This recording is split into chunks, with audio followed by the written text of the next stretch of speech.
so finally Shahrukh খানৰ বহু উপেক্ষিত চিনেমা জাৱানৰ ট্ৰেইলাৰ মুক্তি লাভ কৰিলে এইটো ফাইনেল ট্ৰেইলাৰ অহা 7 ছেপ্টেম্বৰত এই চিনেমাখন মুক্তি লাভ কৰিব ট্ৰেইলাৰটো চাই কি মজা লাগিলে ট্ৰেইলাৰটোত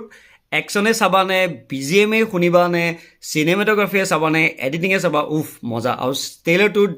ভাল ভাল ডায়লগ কেইটামান আছে কমেডি অলপ অলপ আছে আৰু শাহৰুখ খানৰ যি লুকছ